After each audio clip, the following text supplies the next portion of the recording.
هذا القرآن يوحدنا لطريق الخير يوجهنا الله تعالى أنزله ورسول الله معلمنا.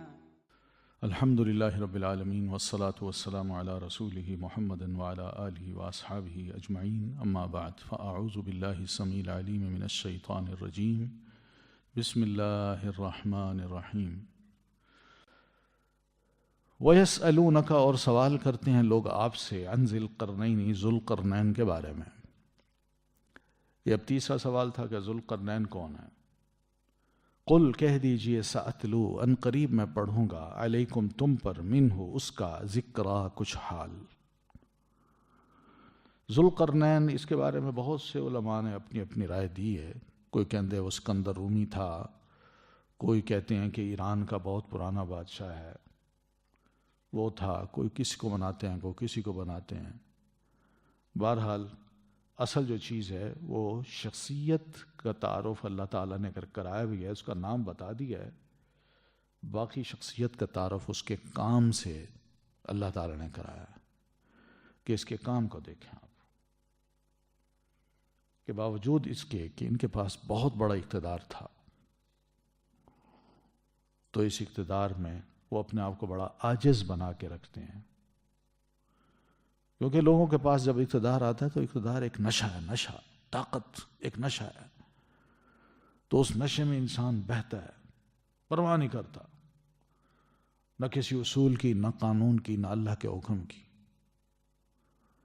خود بھی بڑا نافرمان بن جاتا ہے، اور اس نشے میں پڑھ کے وہ بڑی شیطانیاں کرتا ہے۔ تو سیدنا یعنی حضرت یہ جو ذو القرنین جو ہیں، ان کے بارے میں اللہ تعالیٰ نے جو ذکر کیا ہے وہ یہی کہ آپ ان کو دیکھیے کس طرح کے بادشاہ تھے۔ ذو تو کہتے ہیں والے کو، قرن کہتے ہیں سینگ کو، دو سینگوں والا۔ تو اس سے مراد کیا ہے؟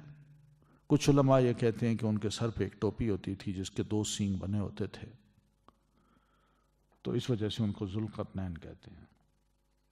وہ تاج جو پہنتے تھے نا سر کا، تو اس پہ سینگ بنے ہوتے تھے، تو اس وجہ سے ان کو ذو القرنین کہتے ہیں۔ کچھ کہتے ہیں نہیں، مشرق اور مغرب دونوں طرف ان کی حکومت تھی، تو اس وجہ سے ایک اور دو، یہ بھی ایک قسم کے کنارے بنتے ہیں، تو یہ بھی قرن کا معنی دیتے ہیں۔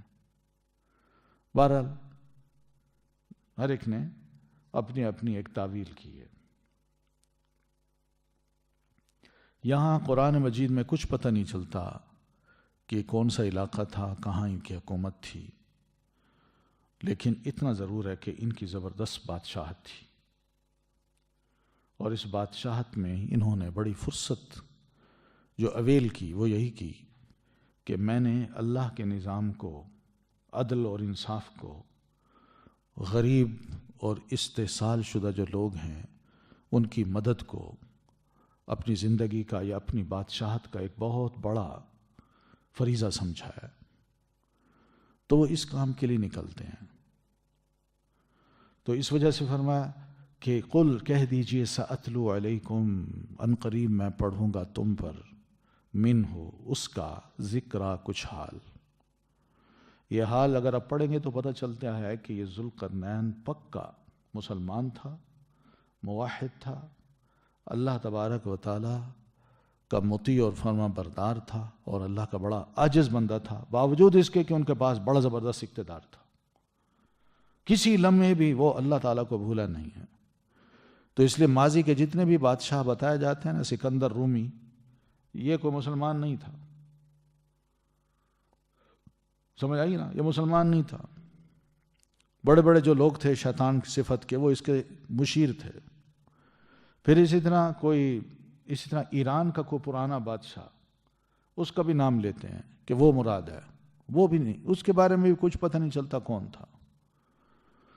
لیکن یہ بہرحال ذو القرنین ہے، کوئی بادشاہ ہے۔ غرض کیا ہے اس واقعے کو سنانے کی؟ کہ اللہ کسی بندے کو بڑا بھی اقتدار دیتا ہے نا، تو اس کو کبھی کبھی یہ بھی توفیق دیتا ہے کہ وہ اللہ کے آگے اپنے آپ کو بڑا عاجز سمجھے، چھوٹا سمجھے۔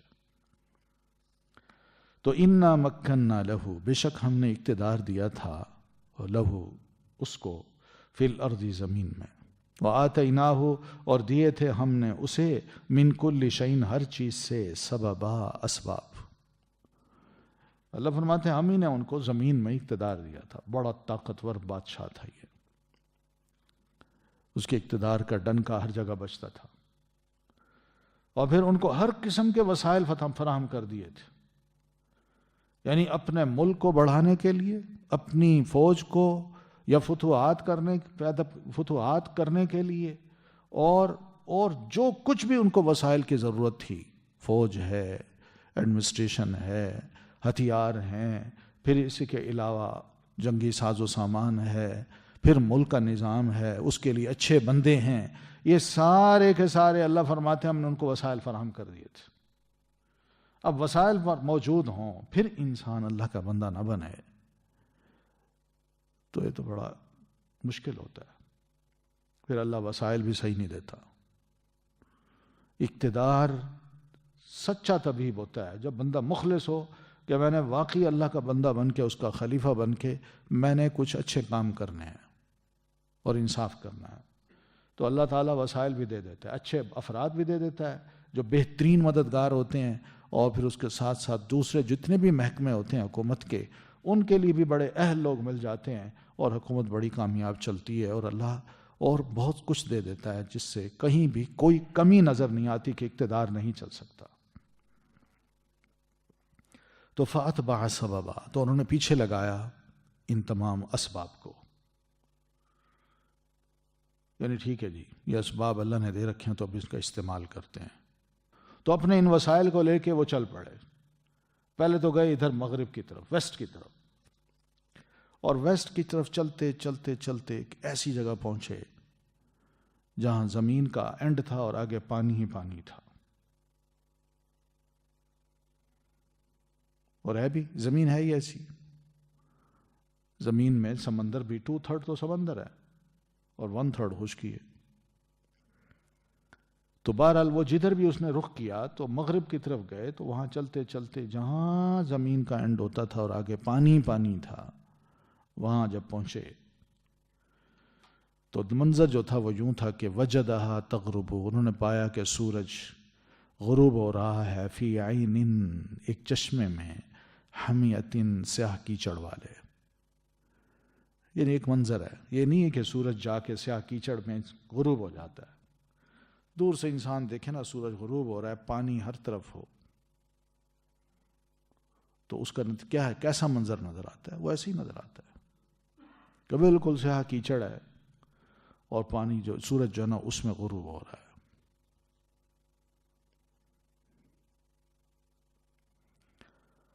تو اس جگہ پہنچ کے جب یہ منظر دیکھا تو وہاں پر ایک شے اور بھی دیکھی کہ وجد عندہا قوما، وہیں پر ایک قوم بھی انہوں نے دیکھی، کچھ لوگ رہتے تھے، یہ لوگ تھے کوئی ایسے نہیں تھے جنگلی لوگ ہوں گے یا جیسے بھی ہوں گے، تو سیدنا یہ کیا نام ہے ذوالقرنین کو اللہ فرماتے ہیں ہم نے کہا، قلنا یا ذوالقرنین، ہم نے کہا اے ذوالقرنین۔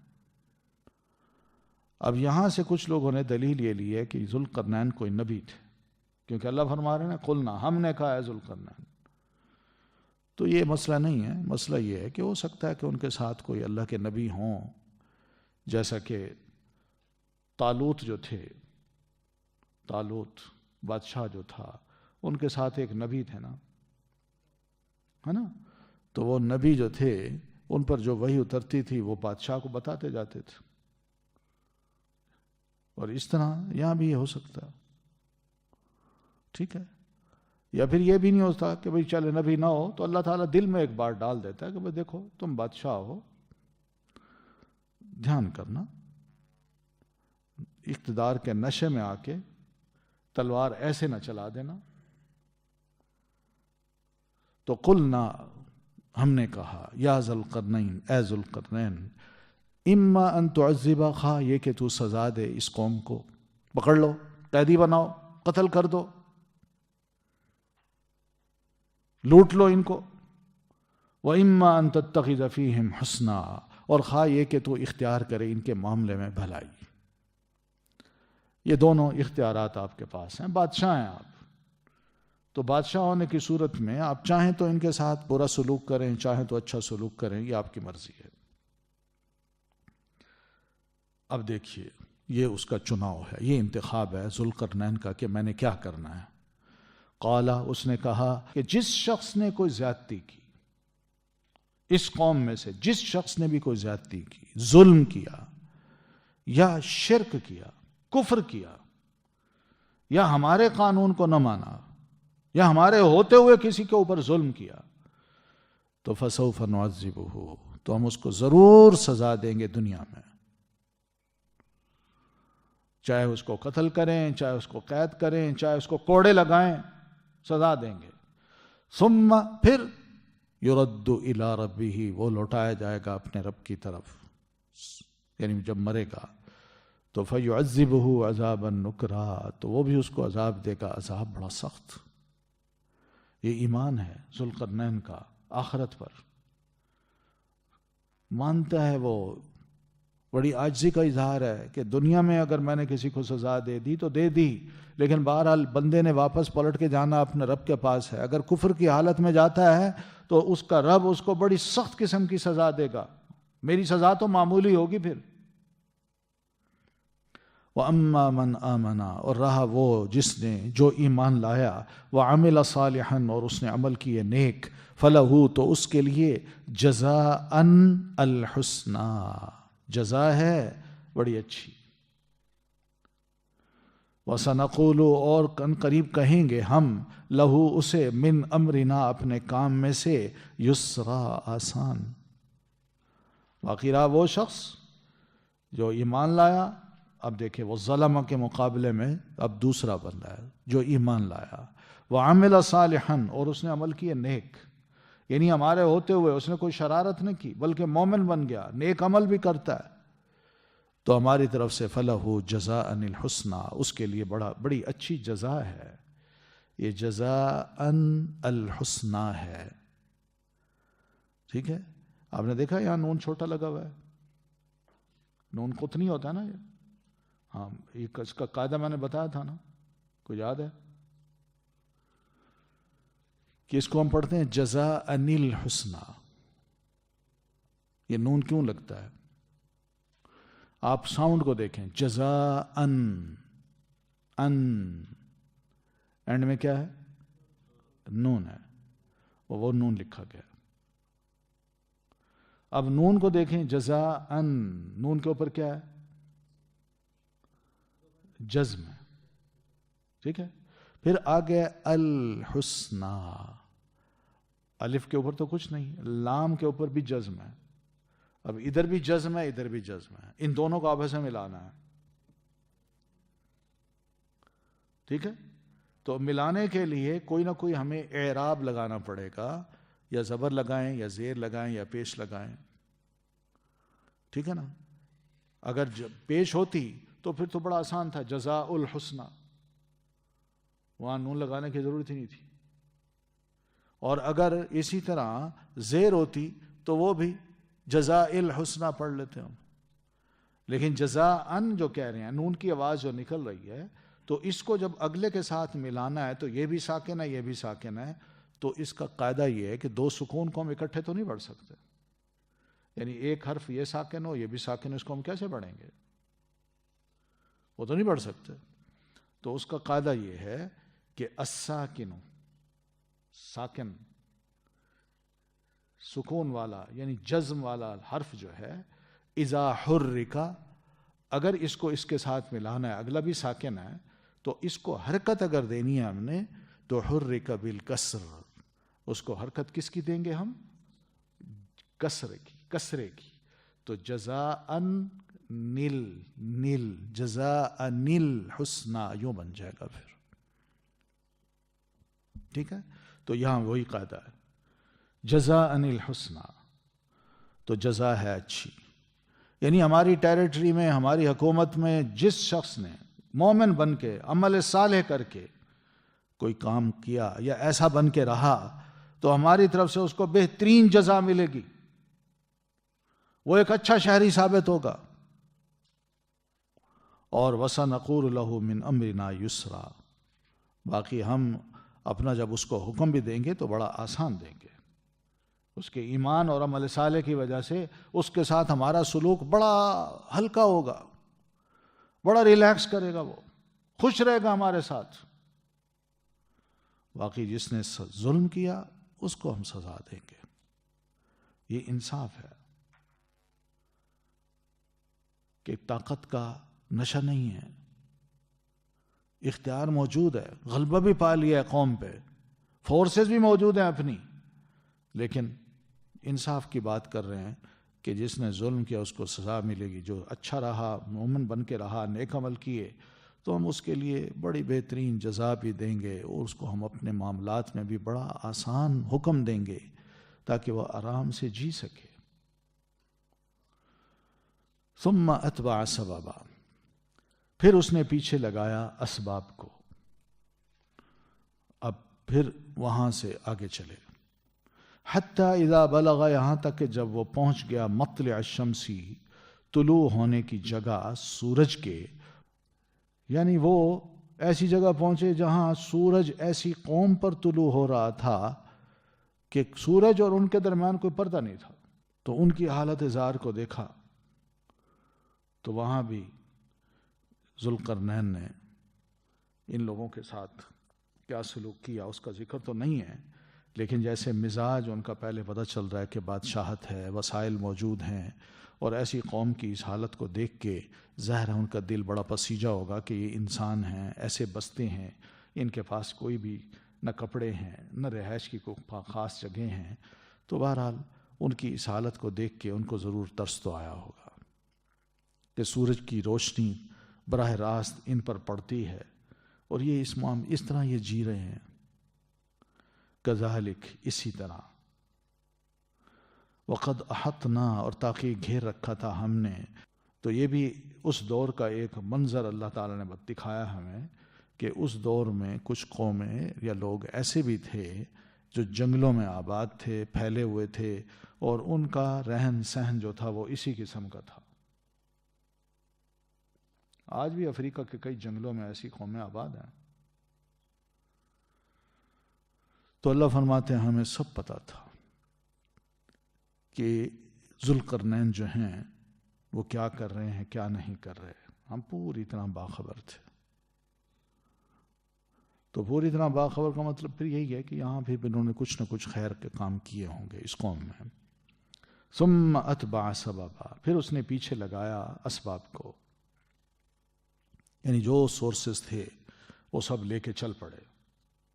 حتی اذا بلغ، یہاں تک کہ جب وہ پہنچے بین السدین، درمیان دو پہاڑوں کے. وجدا، اس نے پایا من دونہما، ان دونوں پہاڑوں سے دوسری طرف قومن، ایسے لوگوں کو لا یکادون، نہ وہ قریب تھے کہ یفقہون، کہ وہ سمجھتے قولہا، بات کو. اب یہاں مغرب اور مشرق کی بات نہیں ہے، ایک ایسی جگہ کی بات اللہ تعالیٰ نے فرمائی کہ دو پہاڑ تھے ان کے درمیان یہ پہنچے. اب یہ جگہ جو ہے یہ ایسی جگہ ہے جس کے بارے میں کچھ پتہ نہیں ہے کون سی جگہ ہے. مغرب کے بارے میں ہوتی یا مشرق کے بارے میں ہوتی تو انسان ذرا ادھر ادھر جا کے اس کو تلاش کر لیتا، مگر دو پہاڑوں کے درمیان جب وہ پہنچے تو دو پہاڑ تو ہر جگہ ہوتے ہیں، تو اس لیے اس جگہ کا ذکر اللہ تعالیٰ نے نہیں کیا، واضح نہیں کیا. کیوں؟ اس لیے کہ آگے یاجوج ماجوج کا جو ذکر آ رہا ہے کہ وہ ان دو پہاڑوں کے پرے رہتے تھے اور ان کے دوسری طرف انسان، دوسری قومیں آباد تھیں. تو یہ دونوں پہاڑ ان کو اسی کی ویلی میں وہ اترتے تھے اور آ کے نہ ان انسانوں کی جو بستیاں تھیں ان کو تباہ کر جاتے، قتل عام کرتے اور ان کی فصلوں کو بھی چٹ کر جاتے. تو یہ پھر دیوار بنائی گئی. تو یہ اس لیے بین السدین کی بات کی ہے. مگر یہ پہاڑ کہاں ہیں، کس جگہ ہے؟ ہمارے ہاں بڑے لوگوں نے لکھا ہے یہ دیوار چین ہے. کوئی کہتے ہیں روس کا کچھ علاقہ ہے سینٹرل ایشیا کا، وہاں پر کوئی دو شہر ہیں، تو ان دو شہروں میں یہ دیواریں موجود ہیں بڑی پرانی، مگر یہ لوگوں کی باتیں ہیں۔ حقیقت یہ ہے کہ قرآن مجید نے کوئی ذکر نہیں کیا کہ یہ دو پہاڑ کہاں ہیں، کون سے دو پہاڑ ہیں، اور جو درمیان میں جگہ ہے وہ کون سی ایسی ہے جس میں سیسا پلٹایا گیا اور دیوار بنا دی گئی، اور ادھر یاجوج ماجوج کی دونوں قومیں آباد ہیں اور اس طرف یہ دوسرے لوگ آباد تھے۔ اس کو اللہ تعالیٰ نے چھپا کے رکھا ہوا ہے، ہڈن ہے معاملہ۔ وہ ہمارے آج لوگ کہتے ہیں، دعویٰ کرتے ہیں کہ زمین کا ہم نے کونا کونا چھان مارا ہے، کہیں بھی وہ دیوار نہیں ملتی۔ یہ بات نہیں ہے۔ پھر انہوں نے یہ بھی کہا کہ اگر دیوار ہے تو وہ دیواریں چین ہے۔ بھئی اس دیوار کو دیکھیے اور اس دیوار کو دیکھیے، یہ اینٹوں کی بنی ہے دیواریں چین۔ یہ دیوار جو ہے اس کے بارے میں تو یہ ہے کہ سیسا پلٹایا گیا، لوہے کے تختے رکھے گئے بڑے بڑے، پھر ان پر سیسا پلٹا کے اس کو بند کیا گیا۔ تو اس لیے ان دونوں دیواروں میں بڑا فرق ہے۔ یہ کیا چیزیں ہیں؟ کئی چیزیں اللہ تعالیٰ نے انسانوں سے اوجھل رکھی ہوئی ہیں، بہت سی چیزیں، اس وقت بھی بہت سی چیزیں اوجھل ہیں۔ اس لیے یہ نہیں کہا جا سکتا کہ ہم نے زمین کا کونا کونا چھان مارا ہے، ہمیں پتہ ہے، لیکن ایسی دیوار جو قرآن بتاتا ہے وہ نہیں ہے کہیں، ایسا مسئلہ نہیں ہے۔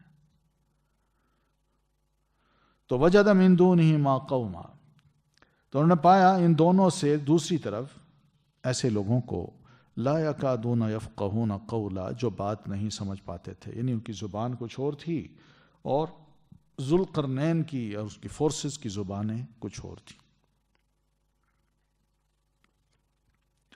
تو قالو، انہوں نے کہا، یا ذوالقرنین، اے ذوالقرنین۔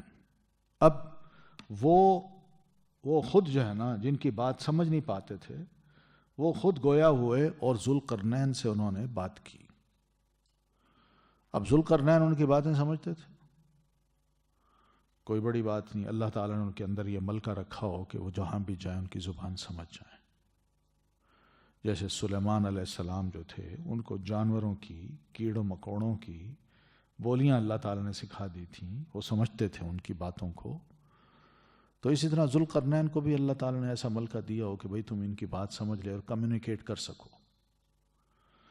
تو وہ کہنے لگے، یا ذوالقرنین، اے ذوالقرنین، ان یاجوج و ماجوج، بے شک یاجوج اور ماجوج، یہ دونوں الگ الگ قومیں ہیں، ایک قوم کا نام نہیں ہے۔ یاجوج الگ قوم ہے اور ماجوج الگ قوم ہے۔ تو انہوں نے بتایا کہ جناب ہم یہاں رہتے ہیں، اس پہاڑوں کے پیچھے یاجوج اور ماجوج نام کی دو قومیں آباد ہیں، یہ جب زمین میں بڑا فساد کرتے ہیں۔ فساد میں سے مراد یہی ہے کہ یہ ہر سال ہم پر اٹیک کرتے ہیں، بندوں کو قتل عام مار جاتے ہیں، اور پھر اس کے بعد مکانوں کو گرا دیتے ہیں اور چیزیں چٹ کر جاتے ہیں۔ بڑا فساد انہوں نے پھیلا رکھا۔ تو آپ مہربانی کریں، ہم بڑے مجبور ہیں، آپ ہماری ایک مدد کریں۔ تو ہم ایسا کرتے ہیں کہ آپ کے لیے کچھ خراج جمع کر لیتے ہیں ہم سارے اپنی طرف سے، اور یہ خراج آپ کو دے کے یہ ریکویسٹ کرنا چاہتے ہیں کہ آپ ہمارے اور ان کے درمیان ایک دیوار بنا دیں تاکہ وہ ادھر نہ آ سکیں اور ہم آرام اور سکون سے رہ سکیں۔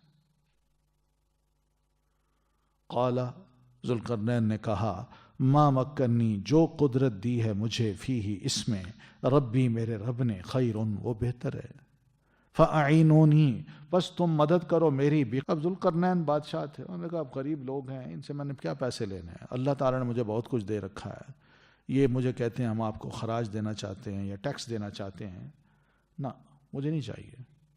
کہتے ہیں اللہ نے مجھے دے رکھا ہے، وہ سب سے زیادہ بہتر ہے، مجھے نہیں چاہیے تمہارا پیسہ، ہاں تم میری ایسا کرو، میری مدد کرو، یعنی اپنے کچھ لوگ دے دو جو میرا ساتھ دیں، اور اجعل بینکم و بینہم ردما، تاکہ میں تمہارے اور ان کے درمیان ایک پورا بند بنا دوں تاکہ وہ ادھر نہ آ سکے۔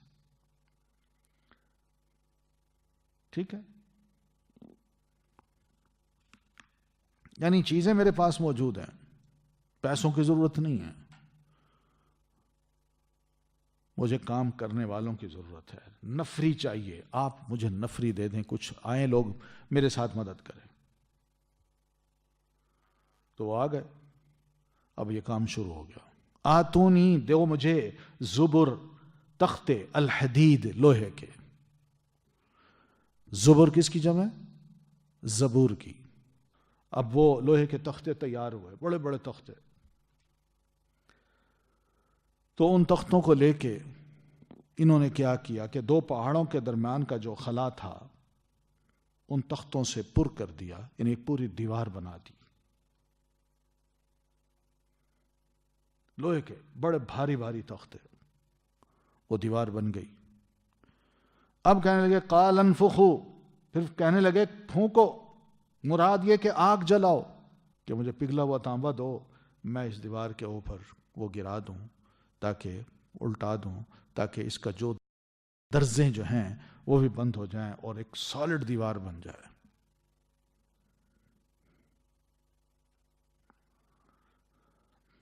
اور یہ کام انہوں نے کیا.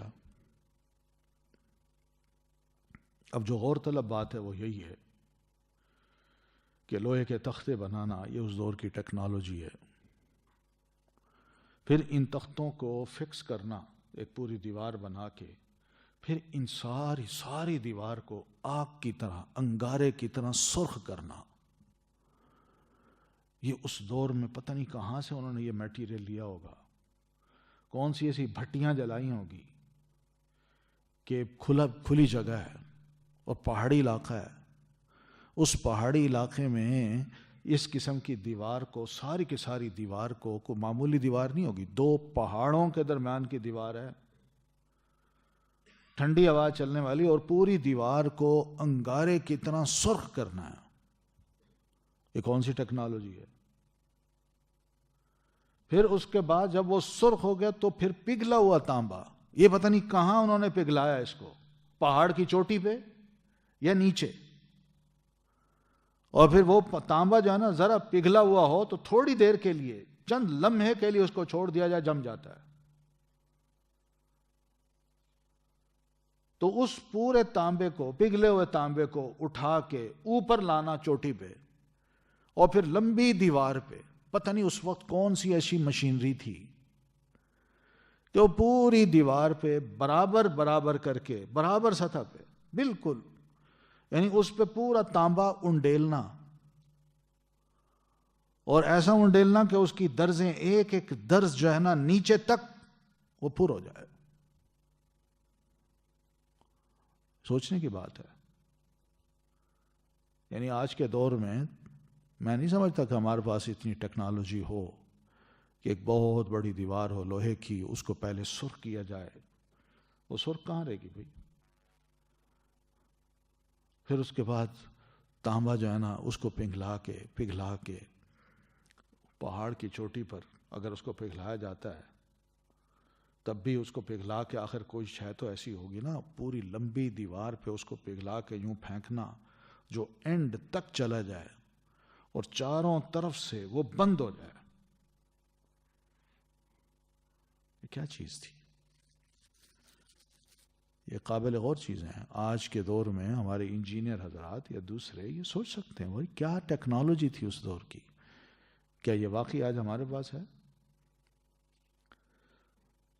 اس لیے بعض اوقات ہم انسان جو ہے نا آج کے دور پہ اتنا غرور کرتے ہیں، ہم کہتے ہیں ہمارا دور اتنا ترقی یافتہ ہے، کہ پہلے ماضی کا جو دور تھا نا وہ اتنا ترقی یافتہ نہیں تھا. مگر اللہ تعالیٰ نے یہ چیزیں قرآن مجید میں بیان کی ہیں. اہرام مصر کو دیکھ لیں. اہرام مصر کبھی آپ کو جانا ہو نا ایجپٹ، قاہرہ میں، تو ضرور جائیے گا.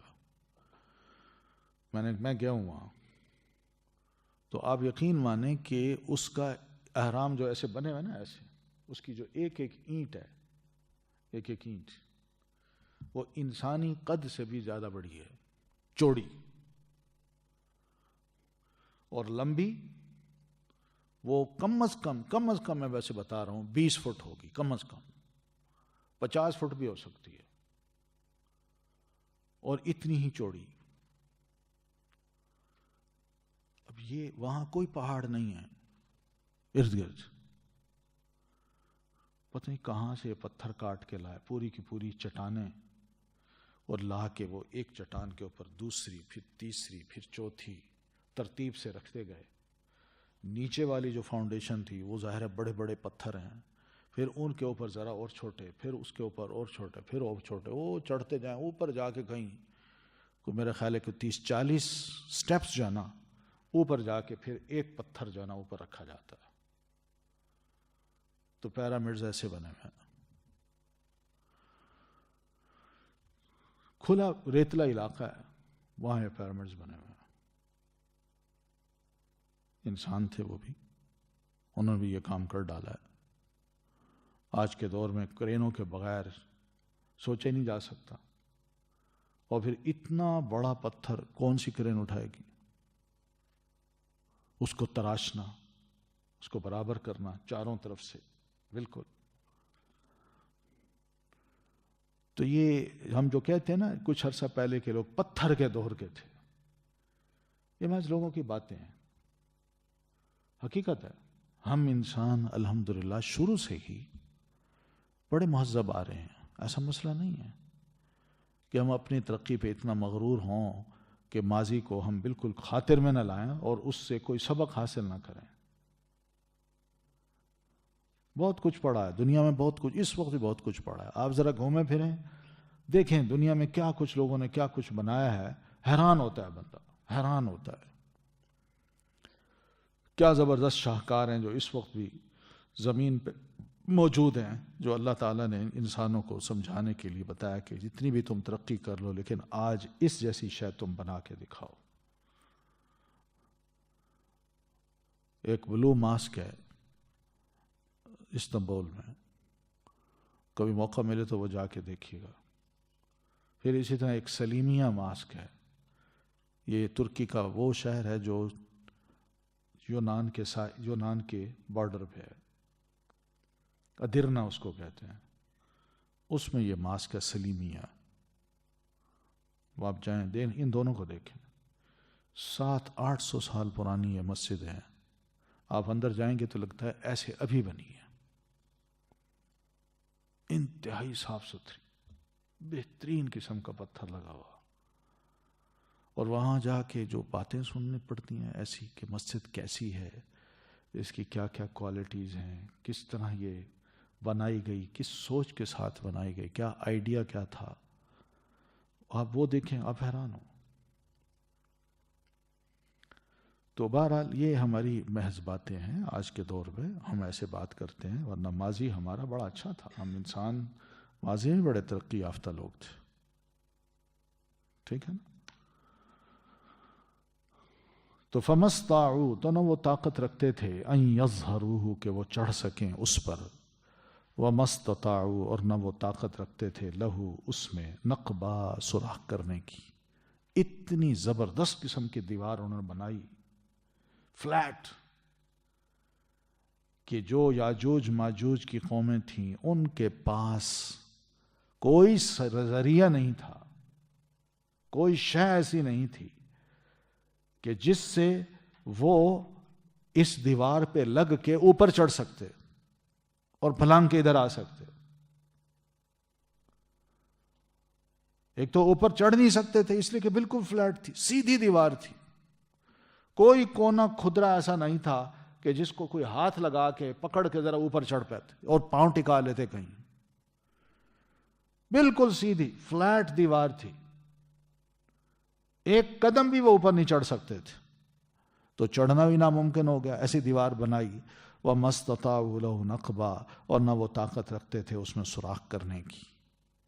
کہ اتنی مضبوط وہ دیوار بنی کہ اگر وہ سوراخ کرنے بھی بیٹھیں کہ چلیں کہیں سے سوراخ کریں, وہ سوراخ بھی نہیں کر سکتے. کتنا پختہ کام ہے یہ, کیسا زبردست ہے کہ کہیں تانبا الٹ جائے, یعنی تانبا پھینکے, پگھلا ہوا تانبا بندہ پھینک دے ایسے, تو ضرور کہیں نہ کہیں رہ جاتا ہے. کہیں زیادہ پہنچ پاتا ہے, کہیں کم پہنچتا ہے. جو جہاں کم پہنچتا ہے وہیں پر ہی بندہ کچھ سوچتا ہے چلو بھئی یہاں نقب لگا لیں, سوراخ کر لیں. لیکن وہ ایسا لیول تھا کہ کہیں سے بھی ان کو موقع نہیں مل سکا کہ سوراخ کر سکیں.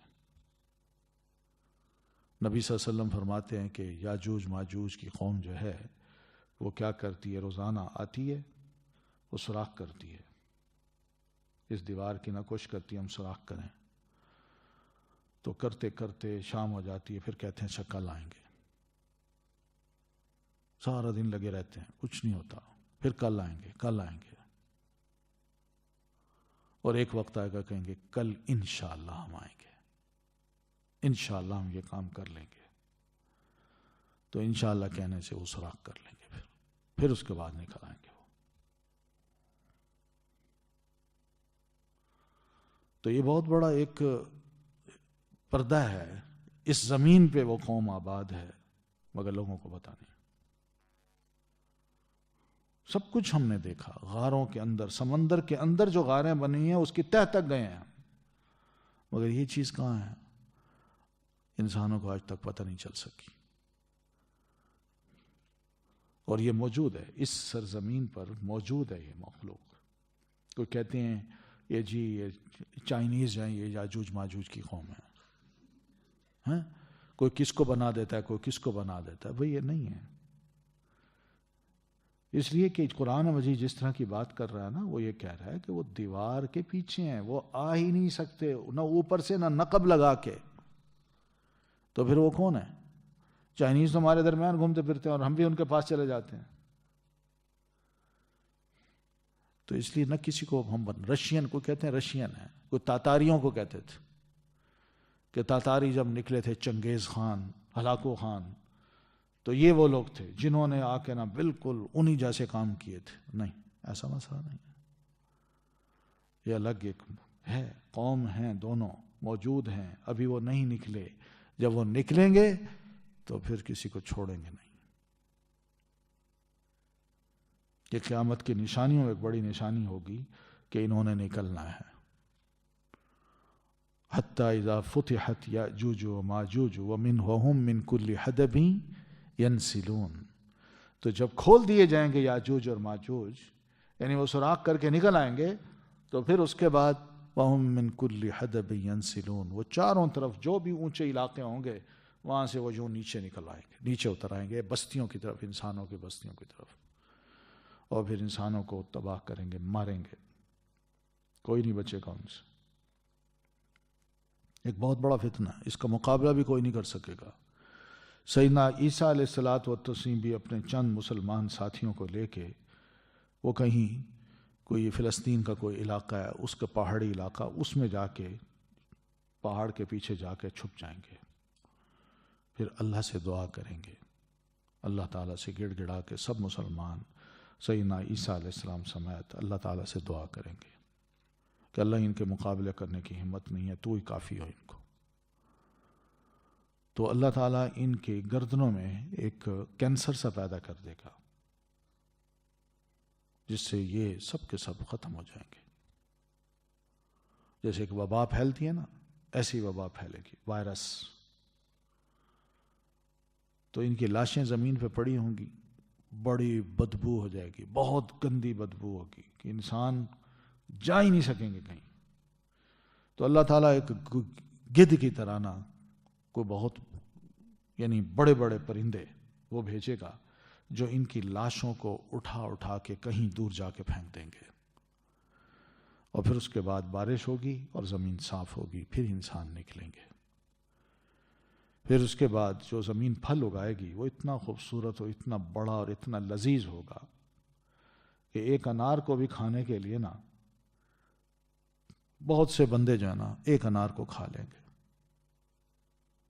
اتنا کچھ ہوگا۔ تو یہ نشانیاں ہیں جو نبی علیہ الصلوۃ والتسلیم نے ارشاد فرمائی ہیں۔ تو بہرحال یہ جب کام ہو گیا تو کہا ذوالقرنین نے ھذا رحمت من ربی، یہ رحمت ہے میرے رب کی طرف سے، بس۔ فَإِذَا جَاءَ، پھر جب آ جائے گا وعد ربی، وعدہ میرے رب کا۔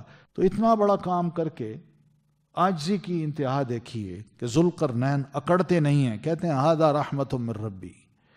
یہ سارا کام جو ہے، اتنی زبردست قسم کی دیوار بنی ہے اور بڑی مضبوط سی، یہ میرا کام نہیں ہے بھئی، یہ میرے رب کی رحمت ہے کہ اس نے مجھے توفیق دی اور آپ کو میرے ساتھ ملایا، اور پھر اس کے بعد یہ وسائل دیے، ان وسائل کا میں نے صحیح استعمال کیا اور اتنی زبردست دیوار بنا دی جو ناقابل شکست ہے، جس کو توڑا نہیں جا سکتا۔ پھر فرمانے لگے فَإِذَا جَاءَ، پھر جب آ جائے گا وعد ربی، میرے رب کا وعدہ، یعنی جب اللہ تعالیٰ نے اپنی بات پوری کرنی ہے کہ ہر شے کا کوئی نہ کوئی اختتام ہوتا ہے، انتہا ہوتی ہے، تو اس کی انتہا کا وقت جب آ جائے گا جو اللہ نے لکھ رکھا ہے تو جعلہ دکا، وہ اس بڑی مضبوط دیوار کو ایک لمحے میں ریزہ ریزہ بھی کر دے گا۔ وَكَانَ وَعْدُ رَبِّي حَقًّا، اور میرے رب کا وعدہ صحیح ثابت ہوتا ہے۔ یعنی اس نے اس دیوار کو کب تک مضبوط رکھنا ہے، کب اس کو توڑنا ہے، کب اس کا اینڈ ہوگا، کب اس کو ریزہ ریزہ کرنا ہے، وہ اللہ تعالیٰ نے جو وقت لکھ رکھا ہے وہ ایسا ہی اسی وقت پر ہی ہوگا، یہ یقیناً ہے۔ وَتَرَكْنَا، اور چھوڑ دیں گے ہم بَعْضَهُمْ، ان کے بعض کو، یومئذ، اس دن، یموجو، وہ موج کی طرح گھس جائیں گے، فی بعضن، بعض میں، وَنُفِخَ، اور پھونک ماری جائے گی، فی الصُّورِ، سور میں، فَجَمَعْنَاهُمْ، تو جمع کر لیں گے ہم انہیں، جمع کرنا۔ تو بہرحال اللہ فرماتے ہیں ہم ان انسانوں کو یا یاجوج ماجوج کو ایک وقت آئے گا کہ ہم چھوڑ دیں گے، اور پھر ان کی حالت یہ ہوگی کہ یموج فی بعض، وہ موج کی طرح گھس جائیں گے بعض میں۔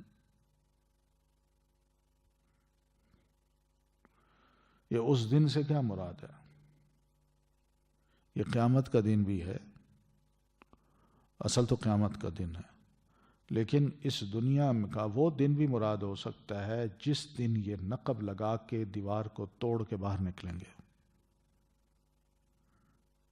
اور پھر انسان ان کے اندر، یاجوج ماجوج کے اندر اور یاجوج ماجوج ان کے اندر، یعنی بڑی تعداد ہوگی ان کی، بہت زبردست تعداد ہے۔ اس تعداد کے بارے میں آپ اندازہ لگائیں کہ 1000 انسانوں میں ایک بندہ جنت میں جائے گا، اور 9999 جو یاجوج ماجوج کے لوگ ہیں وہ دوزخ میں جائیں گے۔ اتنی بڑی تعداد ہے ان کی۔ تو یہ ہے موج کی طرح وہ گھس جائیں گے۔ تو دنیا میں تو یہ ہوگا، اور قتل عام ہوگا، ہر شے چٹ کر جائیں گے، حتیٰ کہ یہ آتا ہے تبریہ نام کی ایک جھیل ہے، بہت بڑی جھیل ہوگی، تو یہ آئیں گے اس کو غڑپ کر کے نہ پی جائیں گے،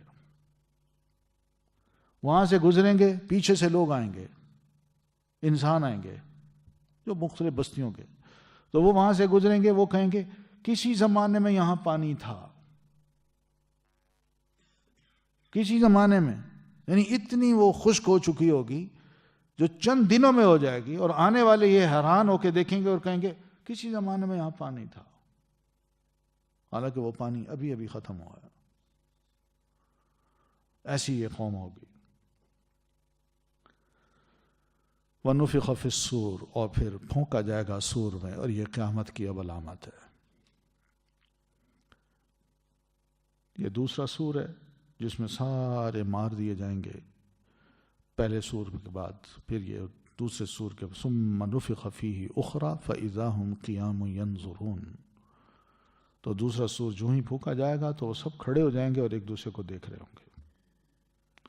تو یہاں پر کھڑے ہو جائیں گے، فَجَمَعْنَاهُمْ جَمْعًا، اور ہم اکٹھا کر لیں گے ان کو، اکٹھا کرنا یعنی وہاں پر سب اکٹھے ہوں گے۔